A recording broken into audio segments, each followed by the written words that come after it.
Nellore parliament అభ్యర్థిగా కాంగ్రెస్ అధిష్టానం నన్ను పోటీ చేయమన్నప్పుడు ఇది ఒక సవాలుగా తీసుకున్నాను.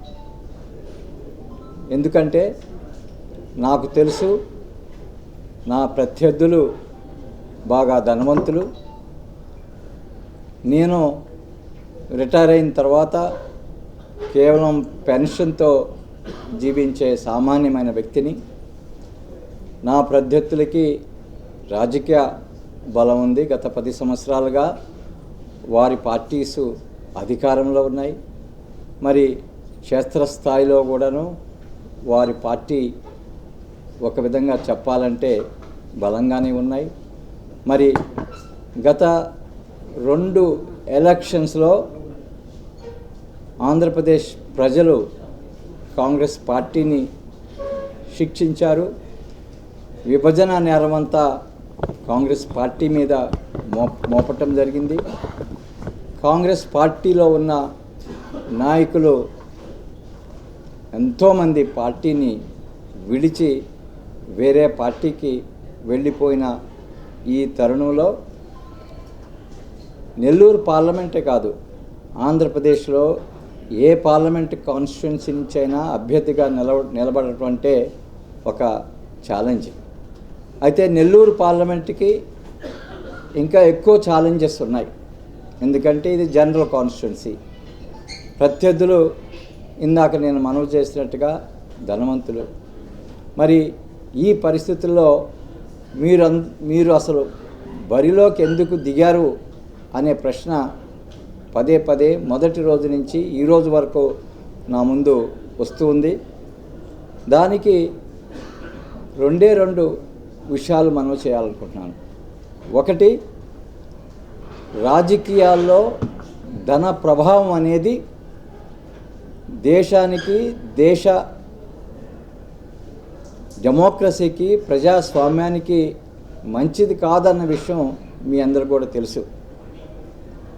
ఏమవుతుందంటే రాజకీయాల్లో ప్రవేశం చేయాలంటే డబ్బు ఉండాలి, ఎలక్షన్లో నిలబడాలంటే డబ్బు ఉండాలి అనే ఆలోచన అనేది నెమ్మదిగా సమాజంలో ఎస్టాబ్లిష్ అవుతుంటే ఏమవుతుందంటే ఓటు వేసేవారికి కూడాను ఉత్సాహం ఉండదు. ప్రజాసేవ చేసి ఈ దేశానికి సేవ చేయాలన్న సేవా తత్పరత ఉన్నవారికి కూడాను వెనకడుగు వేసే పరిస్థితి ఉంటుంది. ఈ పరిస్థితుల్లో డబ్బు ఉన్నవాళ్ళు ఎలక్షన్లో నుంచుంటే మళ్ళీ 5 సంవత్సరాలు ఆ ఎలక్షన్లో ఖర్చు పెట్టిన డబ్బుని తిరిగి సంపాదించుకోవటం మీదే దృష్టి పెడతారు. కానీ ప్రజల సంక్షేమం మీద, దేశ సంక్షేమం మీద, మరి చట్టసభల్లో సరైన చట్టాలు తయారు చేయటంలో దృష్టి పెట్టరు.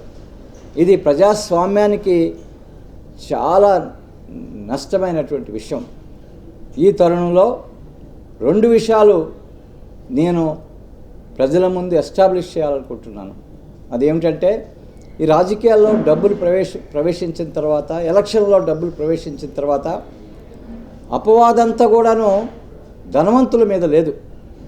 డబ్బు బాగా సంపాదించి ఎలక్షన్లో డబ్బు పెట్టే వారి మీద అపవాదు లేదు.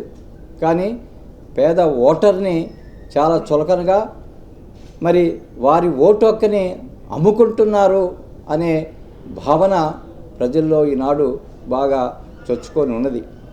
అది కరెక్ట్ కాదు అని ముమ్మాటిగా చెప్పటానికి నేను ఈనాడు బరిలో దిగాను. ఓటరు డబ్బు తీసుకొని ఓటు వేయరు. డబ్బులు ఉన్నవాడు డబ్బులు ఖర్చు పెడుతున్నాడేమో కానీ ఓటర్ అనేవాడు, భారతదేశ ఓటర్ విజ్ఞత మీద నాకు ఎంతో నమ్మకం ఉన్నది. ఓటరు డబ్బు తీసుకొని ఓటు వేయరు. డబ్బు ఇవ్వలేదని మంచి వ్యక్తికి ఓటు వేయని పరిస్థితి ఉండదు. అది నెల్లూరు జిల్లాలో రుజువు చేయటం ద్వారా నాలాంటి వ్యక్తులు, సేవ చేయాలన్న భావాలు ఉన్నవారు రాజకీయాల్లో ఎక్కువ మంది ప్రవేశించడం ద్వారా కనీసం కొంతకాలం తర్వాత రాజకీయాలు ధన శృంఖలాల నుంచి విముక్తి పొంది ప్రజాస్వామ్యం హెల్దీగా ఉండేదానికి అవకాశం ఉంటుంది. అందుకోసమనే నాకు నమ్మకం. నెల్లూరు ప్రజలు నేను ఈ జిల్లాకి ఎన్నో సంవత్సరాల క్రితం చేసినటువంటి సేవలు గుర్తించుకున్నారు. ఏ గ్రామం వెళ్ళినా కూడాను ప్రజలు ఎంతో ఆదరాభిమానాలతో నన్ను ఆహ్వానిస్తున్నారు. నన్ను బయటవాడిగా చూడలేదు, వారిలో ఒకటిగా చూశారు. ముఖ్యంగా పేద ప్రజలు ప్రతి ఒక్కరు కూడాను వారికి చేసిన చిన్న పని కూడా గుర్తుపెట్టుకొని నా ముందుకు వచ్చి మీ కలెక్టర్గా ఉన్నప్పుడు ఇది చేశారని.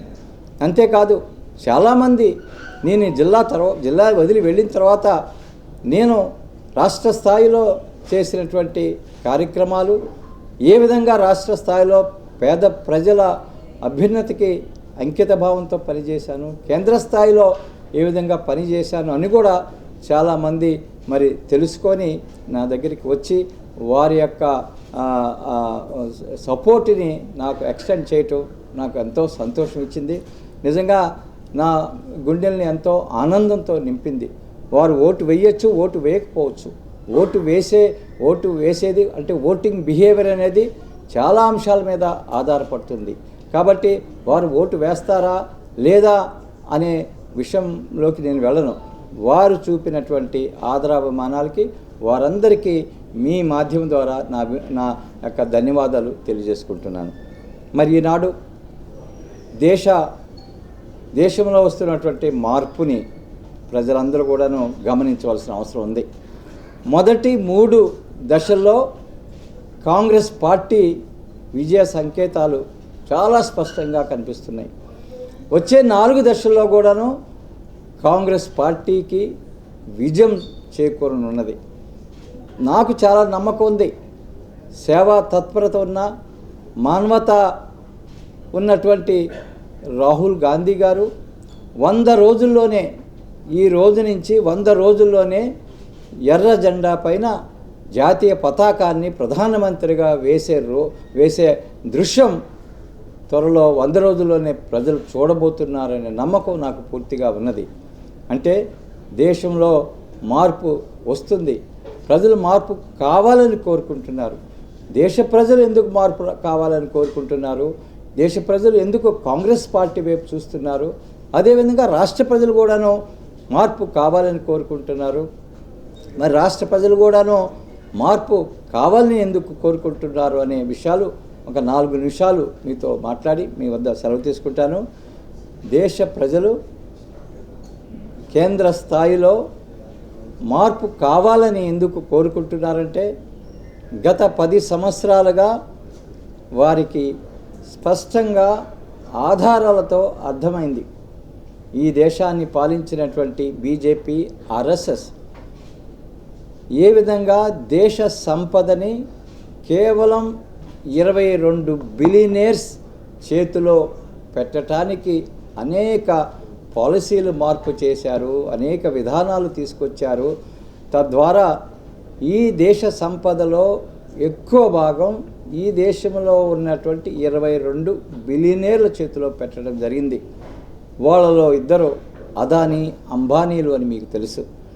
ఏ విధంగా ఈ దేశంలో ఉన్నటువంటి ఎయిర్పోర్ట్స్ అన్నీ వారి చేతిలో పెట్టడం, మైనర్ పోర్ట్స్ అన్నీ వారి చేతిలో పెట్టడం, అదేవిధంగా ఈ దేశంలో మీడియా సంస్థలన్నీ వారి చేతిలోకి వెళ్ళటం, మరి ఎలక్ట్రల్ బాండ్స్ విషయంలో కూడాను బీజేపీ ఏ విధంగా మరి కార్పొరేట్స్ నుంచి డబ్బులు వసూలు చేశారు, ఇవన్నీ కూడాను ప్రజలు చాలా స్పష్టంగా గమనించారు. వారికి అర్థమైంది ఈ దేశాన్ని పాలించినటువంటి పాలకులు పేద ప్రజల గురించి ఆలోచించటం లేదు. రెండో విషయం, వారి రాజకీయాలు ఎంతవరకు హిందువులు ముస్లింల మధ్య చిచ్చు పెట్టి మరి రాజకీయ లబ్ధి పొందాలని చూస్తున్నారే కానీ ఆనాడు స్వాతంత్ర సమయంలో మహాత్మా గాంధీ గారు ఎప్పుడు కూడాను ఈ దేశంలో హిందూ ముస్లిమ్స్ కలిసి ఉండాలి, వారి యొక్క అన్యోన్యత, వారి యొక్క సౌభ్రాతృత్వం దేశ ప్రగతికి అవసరమని వారు ఎప్పుడు మనకు బోధించేవారు. స్వాతంత్రం వచ్చిన రోజున దేశమంతా ఢిల్లీలో సెలబ్రేషన్స్ చేసుకుంటుంటే, ఆనందోత్సవాలతో సంబరాలు చేసుకుంటుంటే మహాత్మా గాంధీ గారు ఢిల్లీలో ఉండకుండా నౌఖాళీ వెస్ట్ బెంగాల్లో వెళ్ళి అక్కడ చెలరేగినటువంటి ఈ యొక్క కమ్యూనల్ వైలెన్స్ని ని తగ్గించడానికి వారు అక్కడ ఉండి పనిచేశారు. అంటే వారికి అంత నిబద్ధత ఉన్నది. ఈ దేశంలో అన్ని వర్గాల వారు కలిసి ఉంటేనే ఈ దేశానికి ప్రగతి ఉంటుందని. మరి దానికి భిన్నంగా ఈనాడు బీజేపీ కేవలం రాజకీయ లబ్ధి కోసం రెండు మతాల మధ్య ఏ విధంగా చిచ్చు తీసుకొని వస్తున్నారో మనం ప్రజలు గమనించారు. ఆ తర్వాత ధరలు విపరీతంగా పెరిగిపోతున్నాయి.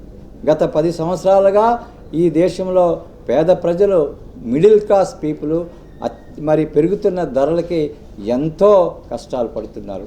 మరి నిరుద్యోగ సమస్య గత 40 సంవత్సరాలుగా లేనటువంటి నిరుద్యోగ సమస్య ఈనాడు మన ముందు ఉన్నది.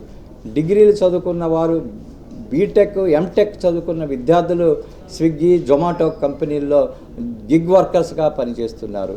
మరి ఎన్నో సంవత్సరాలు నిరుద్యోగులుగా కాలేజ్ ఎడ్యుకేషన్ అయిన తర్వాత ఉన్నారు.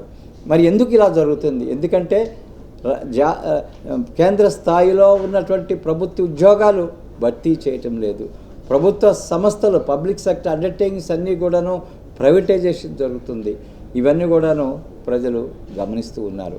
అదేవిధంగా దళితుల విషయంలో జరుగుతున్నటువంటి వివక్ష మీ అందరు కూడా గుర్తుండొచ్చు.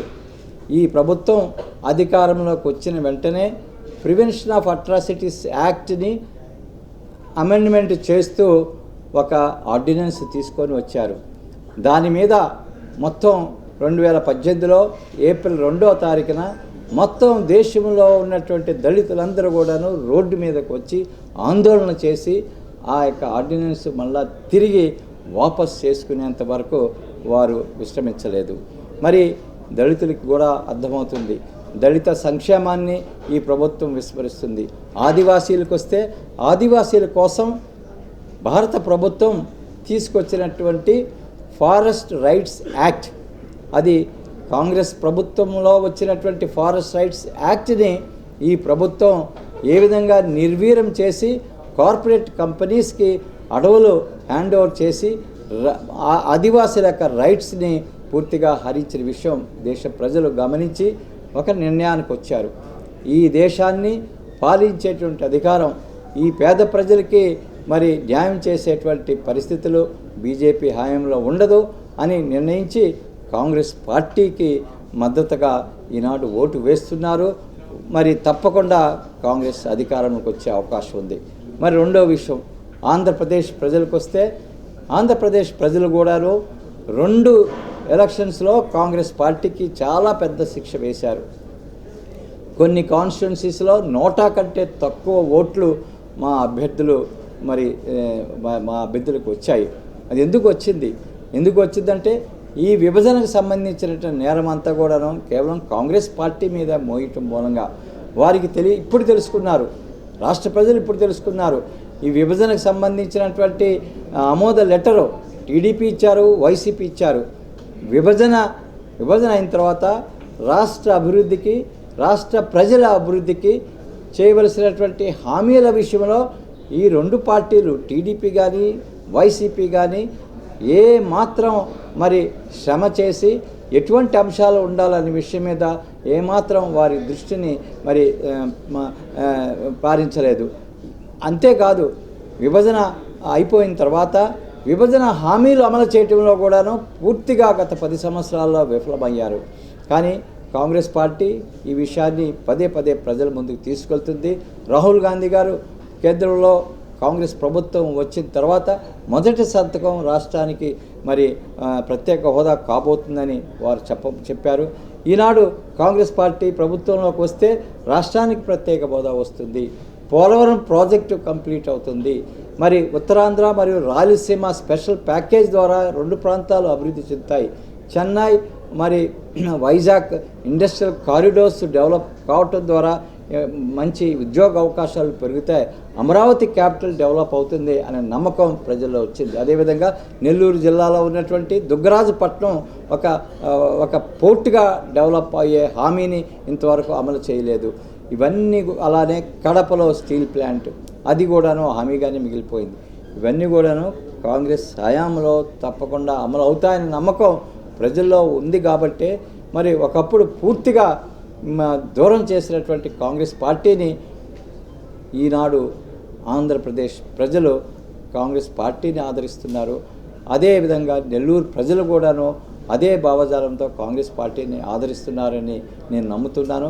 అందుకనే మరొకసారి నెల్లూరు జిల్లా పార్లమెంట్ ఓటర్స్ అందరికి కూడాను నేను అభ్యర్థిస్తున్నాను.